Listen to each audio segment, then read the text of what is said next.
In our previous episode, we looked at the benefits and costs of one of the most contentious economic policies around. Just these really bare-knuckled arguments. Bare-knuckled arguments about whether the U.S. should raise the federal minimum wage to $15 an hour. There is a constant back and forth where Democrats point to the fact that people simply cannot live on the minimum wage, and Republicans point out that all sorts of people will lose their jobs because employers won't want to hire people at that higher wage. Even economists don't know the right answer. Well, I think we know a lot, actually. We don't all agree. After digging into the issue as deeply as we could, we reached a surprising conclusion. It's like a big fight over what is really not that transformative a policy. So a $15 wage is just not that transformative a policy? Thanks for wasting our time, economists. But this digging did lead us to something that may be truly transformative. We are in our infancy of adopting certain robots. So let's have that conversation about robot adoption and the labor markets. We might as well start with an economist. No. No. I'm not even a real economist. I just play one at MIT. That's David Otter. I started as an undergraduate at Columbia. I dropped out after 3 semesters. I worked. I rode a motorcycle. I went back and completed my undergraduate degree at Tufts a couple of years later. I studied psychology with a concentration in computer science, and I really didn't know what to do with myself. So he did some temping, he did construction, he worked at McDonald's. Then he went back to school again and got a PhD in public policy. So not the typical path for a labor economist at MIT. And that real-world experience is reflected in David Otter's work. My work is very concrete. I'm not a high theorist. I'm very much driven by practical problems. A lot of the questions I studied are related to the things I worked on and saw firsthand, working in poor communities, working in places undergoing political upheaval, watching the gulf of inequality expand in the information age. Watching the gulf of inequality expand in the information age. Yes, that does sound like a transformative idea, and it leads to a large question. Will new technologies make that inequality gulf bigger or smaller? You could see it going either way, right? On the one hand, technology democratizes. Many of us are now rich enough to afford what is essentially a butler. Amazon.com, for instance, will bring you whatever you'd like quite quickly at the push of a button. On the other hand, much of the wealth produced by this kind of technology flows way up to the tippity top of the income ladder. So, who are the winners and who are the losers when there is such a transformative shift in the global economy? Think about one of the last big shifts we lived through, the massive expansion of global trade, during which the U.S. intentionally sent millions of jobs to China. We actually had David Otter on the show a few years back to talk about that. Episode number 274, if you want to listen, it's called Did China Eat America's Jobs? So Otter has done a lot of thinking about these issues. No country has experienced the extremes of rising inequality that the United States has, and there's no evidence that the U.S. has gained much from it. We haven't grown faster than other countries. We don't have higher labor force participation rates. We don't have higher social mobility of people going from rags to riches. If you wanted a SparkNotes version of the U.S. economy over the past few decades, it would be this. Rising productivity, though not as fast a rise as the post-war era, and stagnant median wages, with the productivity gains largely benefiting the top of the income distribution. It's just incredibly skewed. And so as far as we can measure it, the median is barely budging. And now, after all that, it's time to consider another very, very large disruption. Because you know that robot future you've been hearing about? Open the pod bay doors, Hal. I'm sorry, Dave. I'm afraid I can't do that. Yeah, well, the future got here yesterday. Good to see you again. I like your shirt. Thank you. So tell me, how are you feeling today? I'm feeling pretty good. You're welcome.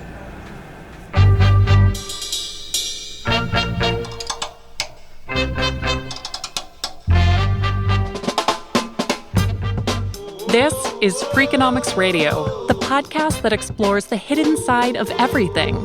Here's your host, Stephen Dubner.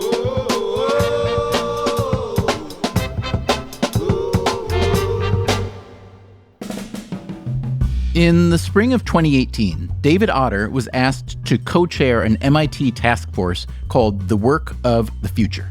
It included researchers from a variety of disciplines: economics, engineering, political science, anthropology even. The mission was to explore how new technologies like robotics and automation will affect labor markets, especially whether certain groups of workers would be left behind. Keep in mind that this sort of prediction is really hard, as evidenced by the predictions that economists made about globalization.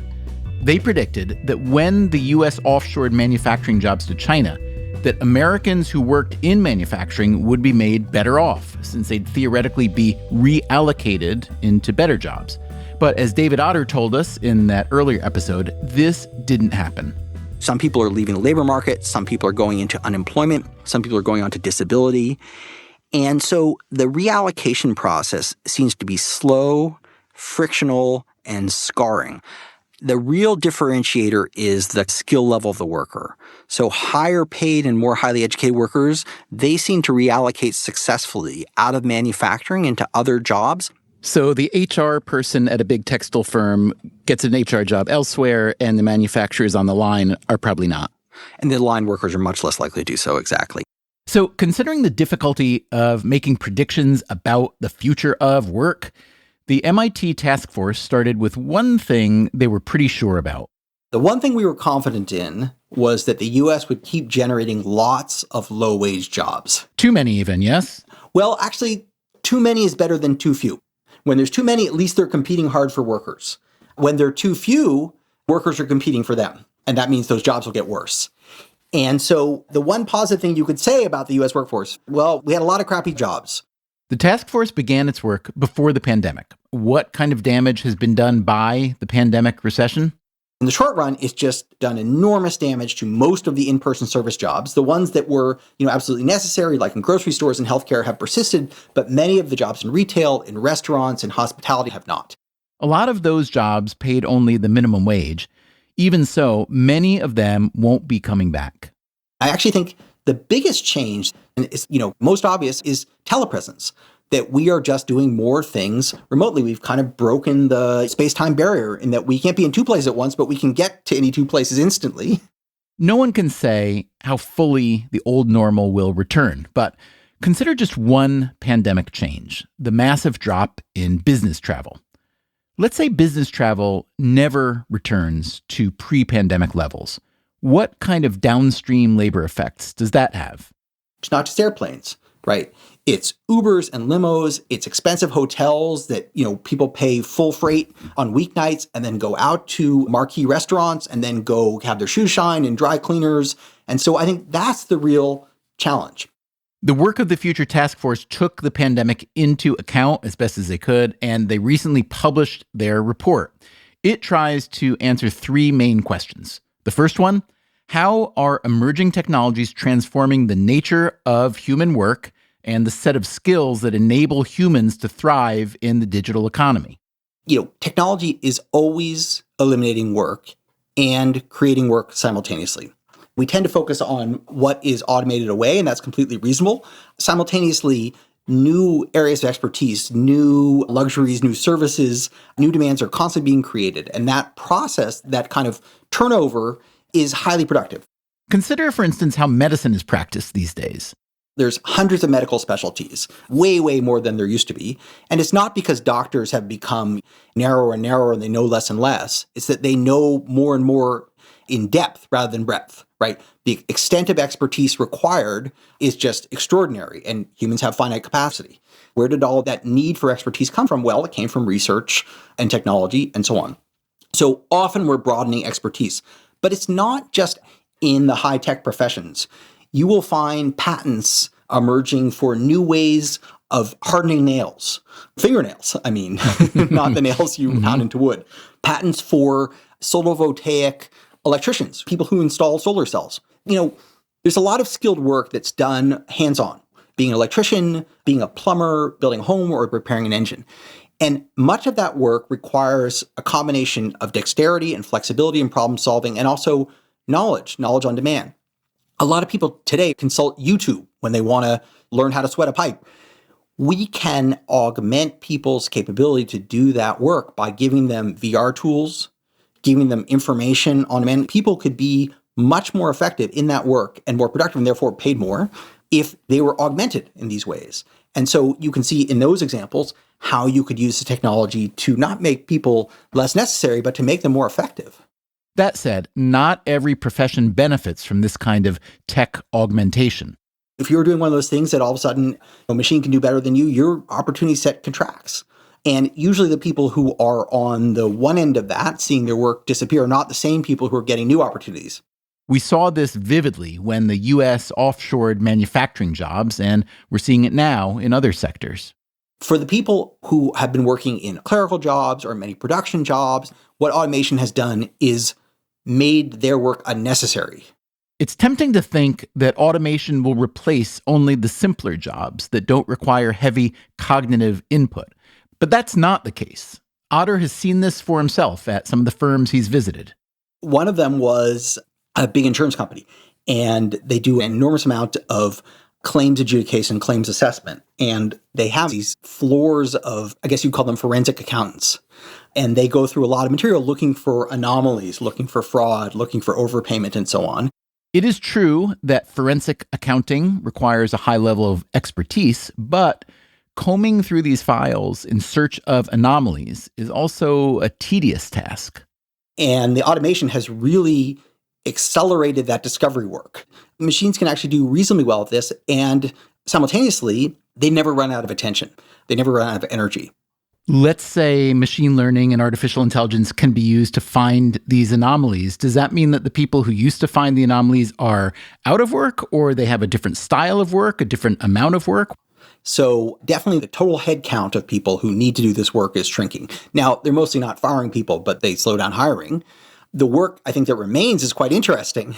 There's less tedium and more action. But it does ultimately mean, I think, a reduction in the number of people doing that work. The automating of work is itself big business, even if it hasn't gotten much attention yet. One of the major firms in this space, UiPath, practices what is called robotic process automation. UiPath is currently valued at around $26 billion and plans to go public soon. Companies like Microsoft have also bet big on automating software. If you are the kind of person who hears this and shudders at the thought that technology is destroying our way of life, well, there is a long history of such thought. Aristotle had the same concern, and in ancient Rome, some technologies were outlawed because of the expected job loss. In the most recent century, if you've ever watched a movie, you have likely come across at least one fever dream of technology run amok. Oh, it's alive!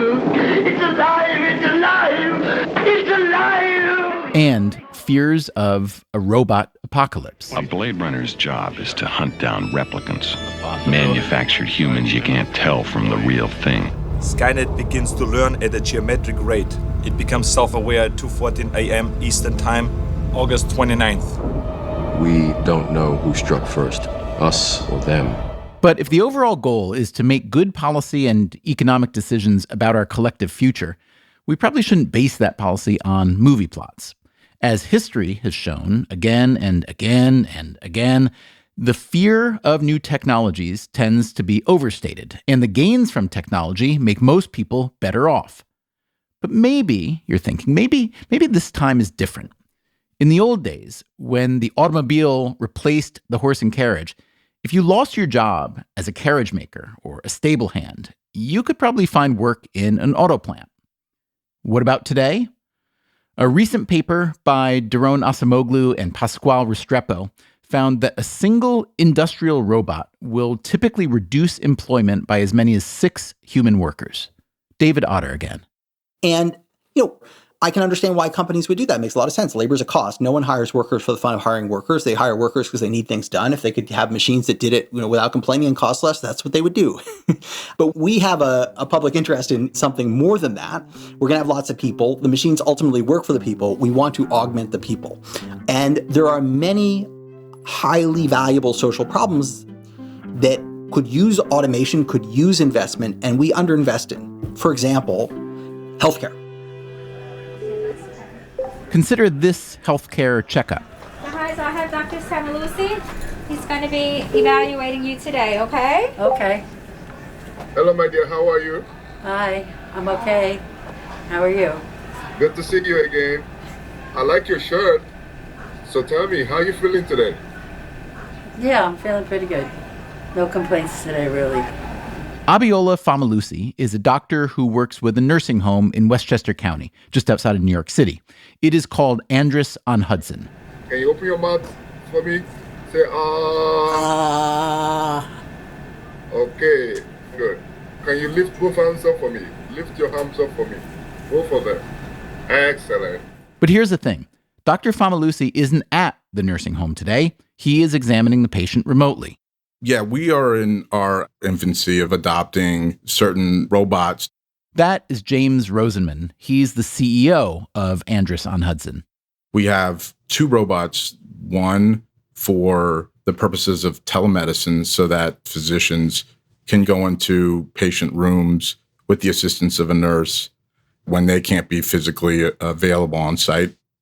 This telemedicine robot doesn't look like much, or at least not like what you might think a robot should look like. Yeah, like an iPad that is on a base that has wheels that can move to various areas. And we also have another robot that is a social robot to visit certain residents that may be less able to get up and walk around. I understand you had 8 robotic dogs and 11 robotic cats. Did you have to pull them then because of COVID concerns? They've been put in the kennel for a little while. The problem with the robots in the environment we're in right now is that you can't have them just roaming about.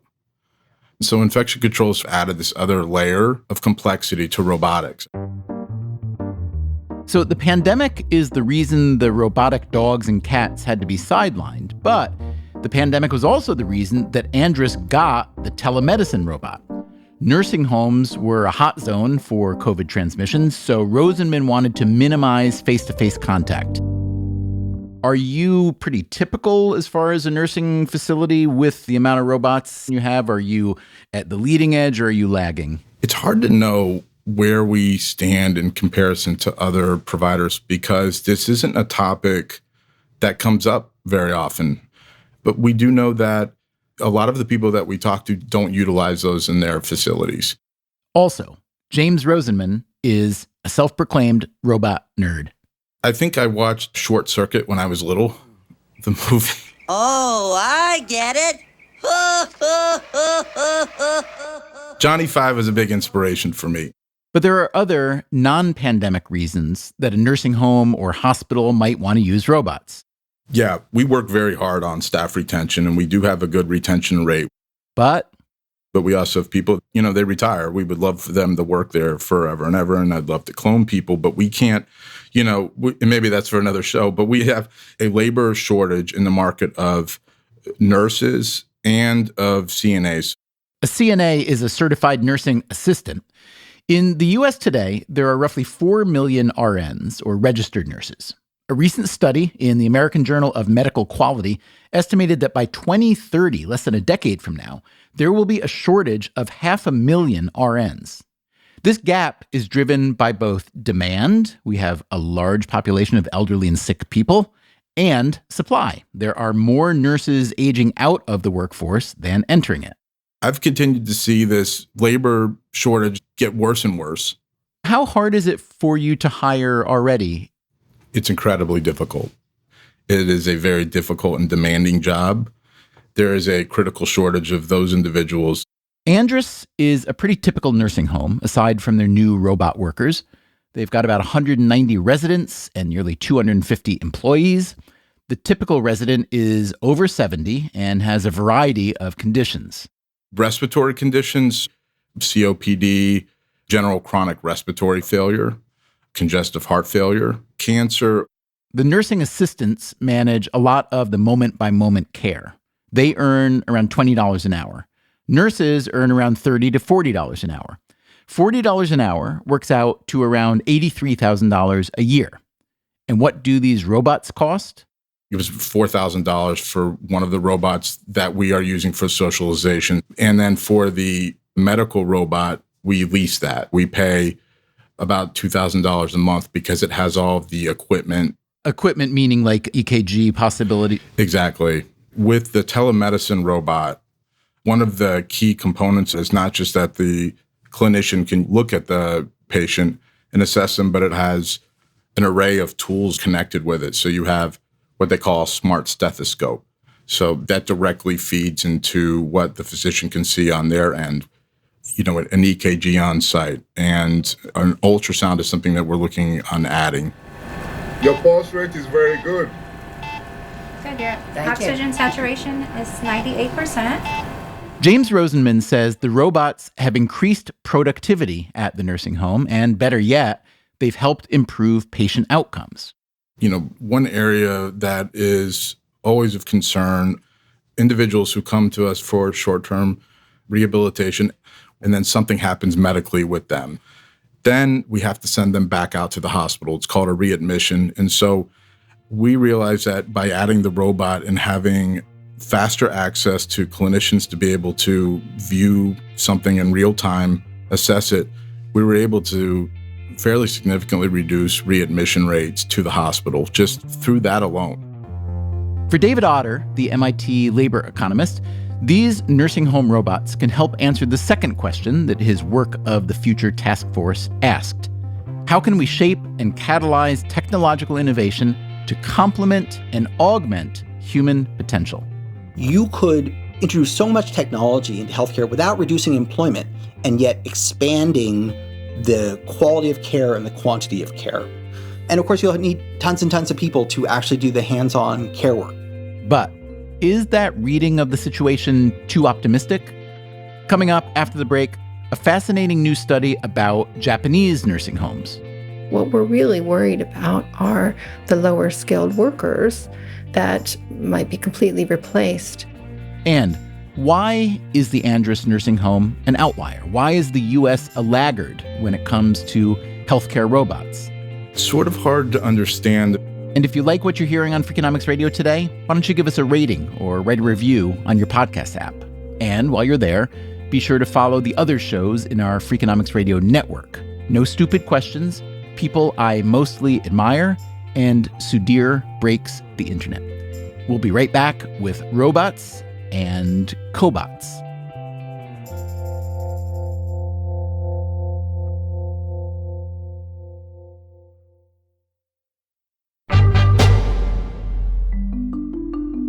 The MIT labor economist David Otter was co-chair of a task force on the future of work, specifically how the U.S. workforce is integrating and adapting to new technologies.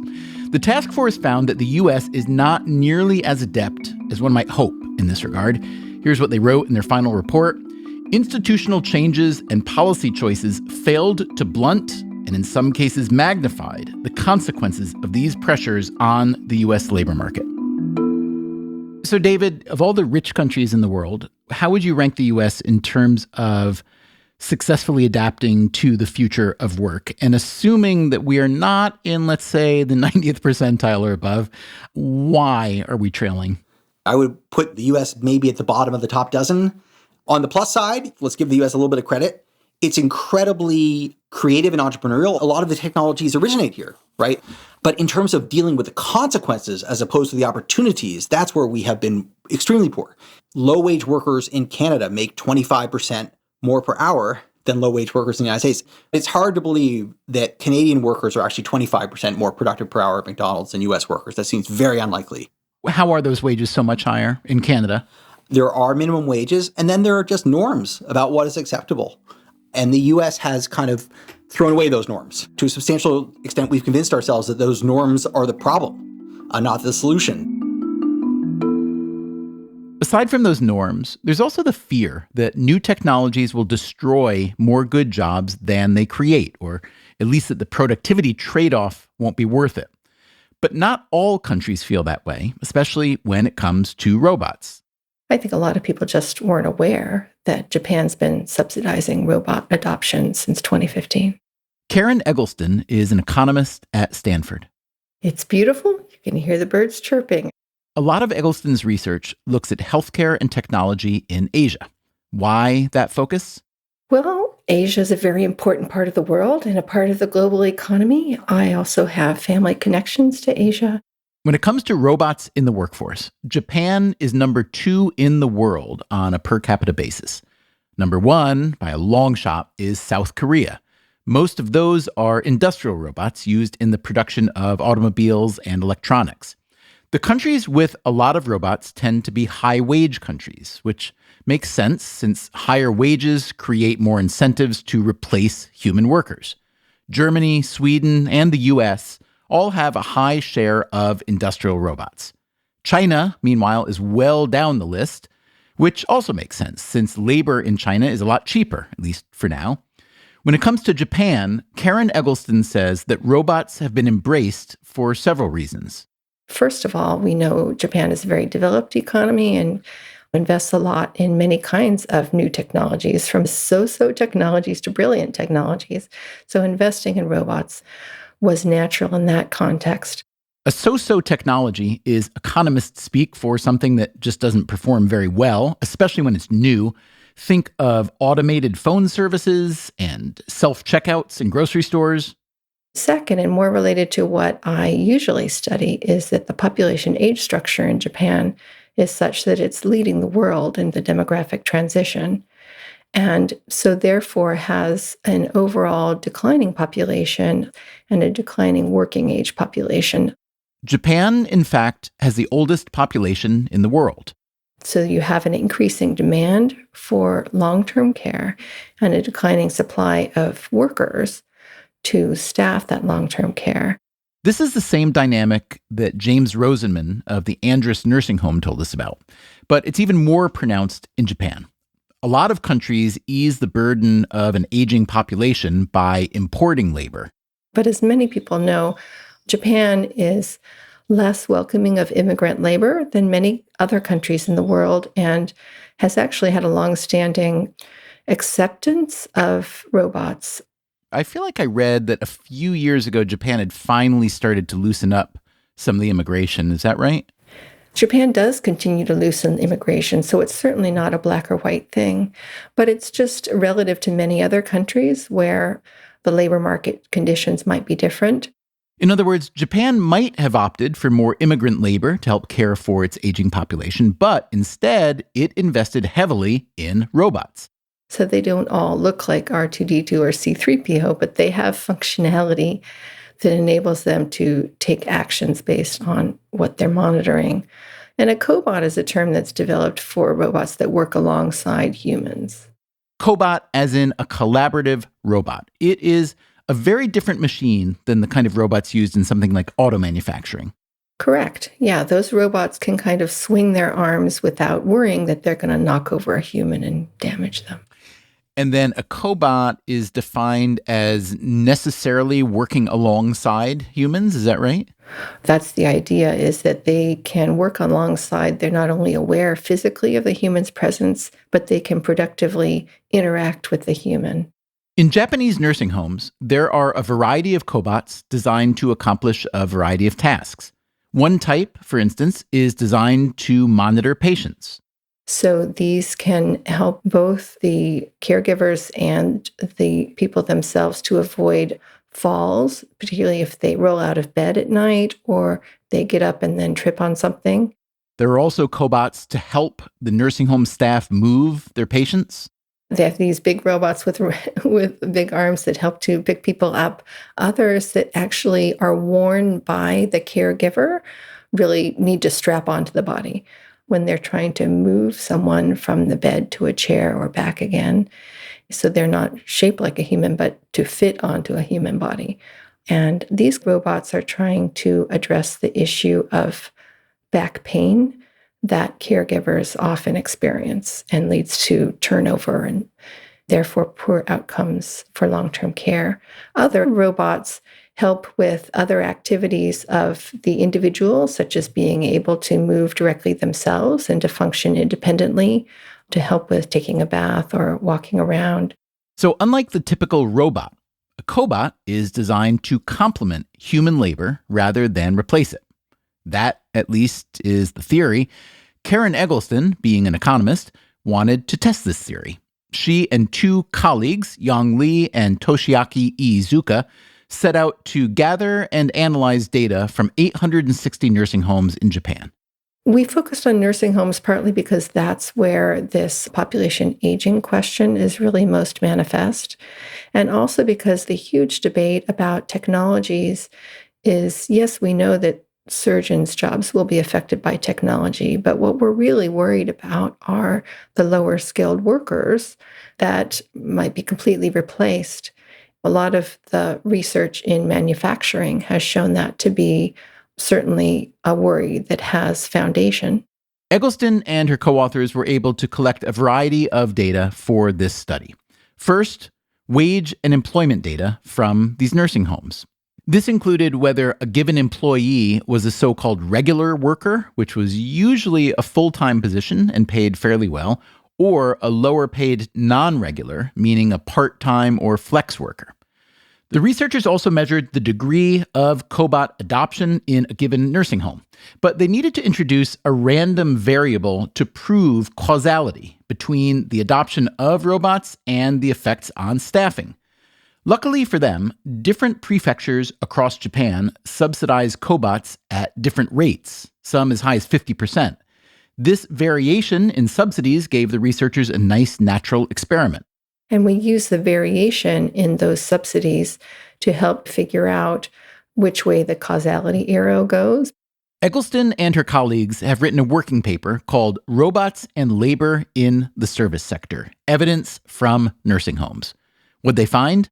What we find is that robot adoption is strongly correlated with having a much larger nursing home, and it appears to be a causal impact that adopting robots is associated with more care workers rather than fewer. But these additional care workers are the non-regular type on more flexible contracts. So that sounds as if it could mean that robots are bad for the upper end of that employment spectrum. Considering that this is relatively low paid work anyway, it sounds like it would promote more human workers, but at a lower wage. Is that about right? Well, yes, it is possible, although we also know that the most commonly adopted robot is the monitoring robots we were talking about. And they are helping to reduce the long night shifts that nurses and care workers have to do. So we think that part of the effect is that the workers have a reduced burden of care. And yes, we do find a lower wage of a modest amount for the regular nurses. But if the case is that they have shorter work days, then it's not clear that that's actually a welfare loss. When I first read your paper, the sort of sunny headline that I wrote in my head was, "We thought robots were the enemy of workers, and now it looks like they are best friends." That's a little bit too sunny, isn't it? Yeah, I think it is a little sunny, although it is a little bit surprising. And depending on how they're adapted, this automation, yes, it will replace some of the tasks that care workers do. But the ones that do end up staying in this profession, maybe they will have more support, less back pain, have the education to work alongside robots, and may find that a more enjoyable experience as well as better for the people they serve. A lot of the workforce feels burned out, not necessarily because they don't like doing what they do, but they don't like doing all that paperwork and all that other stuff. And they want to interact one-on-one with the people they care for. And cobots, if they work properly, will enable that.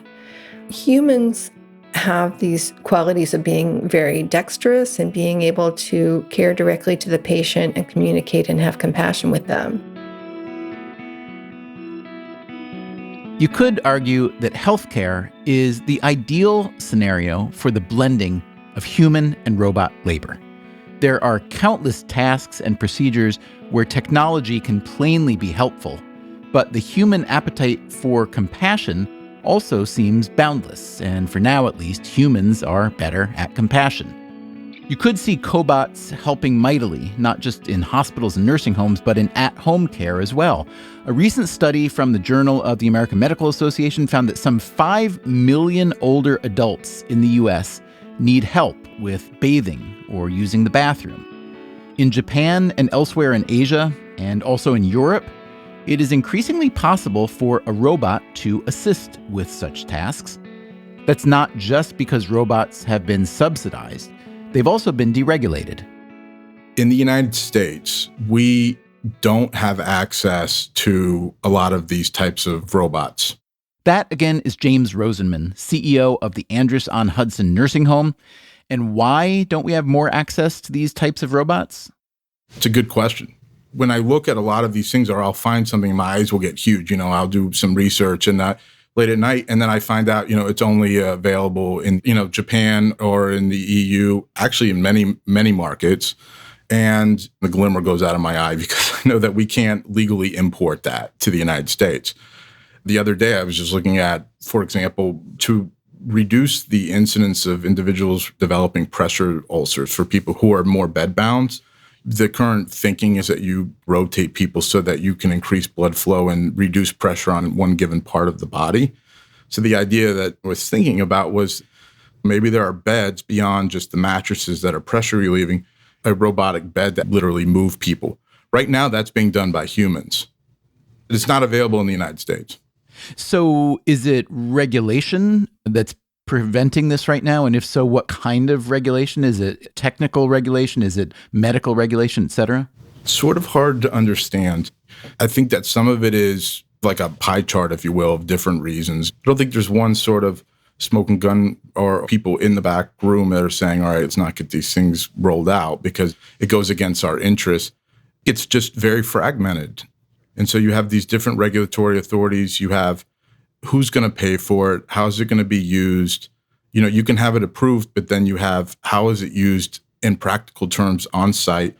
I think that first and foremost, there need to be more pilots, studies, models. There are pilots going on every day. Medicare funds those, or they're funded by other agencies of the federal government. But there haven't been a lot of pilots that include robotics in our settings. So if you're thinking big picture about the future of work, one of the most compelling questions is the degree to which robotics will complement human labor versus replace it. One example that I've encountered is in a construction company. That's Yang Li, one of Karen Eggleston's co-authors on the Japanese nursing home paper. He, too, is an economist at Stanford. They initially created robots so that they could replace workers, for instance, digging out certain parts of the land to lay the foundation. But they needed people who had years of experience, more than 10 or 20 years of experience. And it was just difficult to find that labor anymore.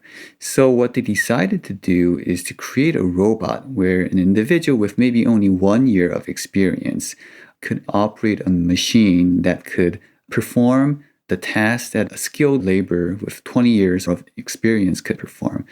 So in this sense, they were designing a robot not to replace the skilled individual, but actually to augment an individual with less skill. In another study, Lee looked at robots in the manufacturing sector, a study that covered 11 years. There, too, he found that robots at first were replacing workers, but later, as the technology matured, the robots became more collaborative. Robots 10 years ago that did welding, and robots 10 years later will likely be different.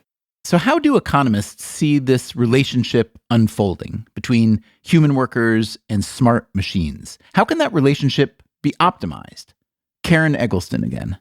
It won't surprise you to know as an educator and a researcher that I believe that investment in human capital is really, really important. And we need to be investing in young people and everyone else to enable them to be lifelong learners and to be adaptable. if we give support to people to be adaptable to changes in the labor markets, there really is a possibility that it will work on behalf of a very broad spectrum of society. In other words, every piece of technology, in a way, could become a cobot if we humans are skilled enough to collaborate with them. Yes, yes. I think there really is a potential for technology to make our lives better. But I'm not of that opinion that it's going to automatically happen. I think it comes down to the choices that we make, particularly in policy on behalf of the most vulnerable in our society. We have time to adapt our institutions, our educational systems, and the way we work. And that, again, is the MIT economist David Otter. The third and final question from his task force on the future of work was this: how can our civic institutions ensure that the gains from these emerging innovations contribute to equality of opportunity, social inclusion, and shared prosperity? The problem, it strikes me as a layperson, is maybe a gigantic coordination problem, because we look to our governments to coordinate the way jobs and the economy will flow and take care of everybody. But in fact, governments aren't really very equipped to do that, whereas firms have a different set of incentives. So can you just describe how that will unfold in a way that leaves people not either out of work or grotesquely underpaid, or working in an economy where the gap between the high and low just gets bigger and bigger? So first, I want to argue that the government actually can do a lot, and that we in America tend to deride our government and assume, it can't be effective. But in many ways, history demonstrates just the opposite. And you don't have to look very far back in history. Just look back a year when the government passed the CARES Act and overnight essentially took 10% of GDP and said, hey, we're going to send this to households, to businesses, and to the unemployed to keep this pandemic from turning into an economic catastrophe. And it was highly effective. And the government, similarly has been effective in shaping technology over many generations, right? The US had a leading patent system. It's in our Constitution. But the US has also invested in R&D through our universities, in health development, and so on. So it actually plays a big role in even setting the rules of the road. To that end, the MIT Work of the Future Task Force had some concrete recommendations. They include heavy investment in education and job training, both in schools and through private firms, improving the quality of existing jobs via policies like a higher minimum wage and labor organizing protections, and reforming the tax incentives that privilege capital investments over labor. If you think all that sounds a lot like the recommendations we've been hearing about for a few decades now, I agree. So you might be forgiven for thinking these adjustments won't happen, at least not in time to deal with the robotic revolution. But David Otter isn't panicking. The revolution may be inevitable, but it's not instantaneous. The technology is spectacular, and it's going to have momentous impacts, but they're unfolding gradually. They often take years to decades. Think about the gap between the hype about driverless cars and the number that you don't yet see on the roads. And many of the things are still a ways off. These things will happen, but they take time. Let me ask you to cast your mind forward, let's say between 10 and 20 years. It's pretty easy to foresee that a lot of low-skill jobs will be replaced or very much amended. But let's say even a lot of medium and high-skill ones. Let's say economists and writers and podcasters and forensic insurance agents. Let's say that many, many, many of those jobs get essentially wiped out by some combination of robots and cobots and artificial intelligence and machine learning. Wouldn't that mostly be a wonderful thing? So it's wonderful in one sense. It means we are now much richer. We can do everything we were doing and yet not use any labor to do it. So we have incredible leisure opportunities. Therefore, we have incredible productivity, incredible wealth. The problem that creates is twofold. One is a huge distributional challenge. Our main method of income distribution in this country and in most industrialized economies is ownership of labor, right? You have some labor, you invest in your skills, and then you sell those skills and labor to the market for 30, 35 years, you save up some money, you retire. If labor is no longer scarce, what claim do you have on the assets of that society? So I worry about that problem. The problem of abundance, actually. The problem of lack of labor scarcity. The other is, I do think work, one can oversell it, but work should be venerated to some degree. It gives people identity, it gives them structure, it gives them purpose. I mean, this is what the Calvinists have always told us, but how do we know this is true? Well, we know when people lose work, they are miserable. So if we're going to have less work, I'd like to see everybody have a little bit less, rather than many people not working at all. David Otter is a lot smarter than me, so I am inclined to believe him when he says that people are miserable when they lose work. On the other hand, could it be that people who've lost work in the past have been miserable because our civilization is built around work as the primary means to satisfy your basic needs? If the assets of society, as Otter puts it, are so bountiful at some point in the future, shouldn't there be a way to share in those assets while our robot and cobot friends do most of the work? Some people are lucky enough to love their work. I'll be honest, that describes me, most days at least, and I'm guessing it describes David Otter too. But many, many, many people have jobs they do not love and which keep them from what they do love. Economists are pretty good at measuring utility, but they're not very good yet at measuring things like love. Maybe if the robots and cobots are really smart, they can teach the economists how to do that. Coming up next time on Freakonomics Radio, he was the presidential candidate no one had ever heard of. He became a cult favorite, and now he is leading the polls to become mayor of New York City. Do we think that what's been happening has been working? And if you think it's been working, great. I might not be the candidate that you want. Andrew Yang is a very unusual political candidate. New York City is in a very unusual moment. Would a Mayor Yang be unprecedentedly amazing or just unprecedentedly weird? That's next time on the show. Until then, take care of yourself and, if you can, someone else too. Freakonomics Radio is produced by Stitcher and Renbud Radio. We can be reached at radio@freakonomics.com. The Freakonomics Radio network also includes No Stupid Questions, People I Mostly Admire, and Sudhir Rakes the Internet, all of which you should probably be listening to. This episode was produced by Zach Lipinski. Our staff also includes Allison Craiglow, Mark McCluskey, Greg Rippin, Mary DeDuke, Emma Terrell, Lyric Bowditch, and Jacob Clementi. We had help this week from Jasmine Klinger. Our theme song is Mr. Fortune by the Hitchhikers. All the other music was composed by Luis Guerra. You can get the entire archive of Freakonomics Radio on any podcast app. If you'd like to read a transcript or check out the show notes, which have links to all the underlying research, visit Freakonomics.com. As always, thank you so much for listening. What do you call these two robots? Do they have names? Right now, the Steven, Dubner robot, and that's really what we're going to after this. The Freakonomics Radio Network. Stitcher.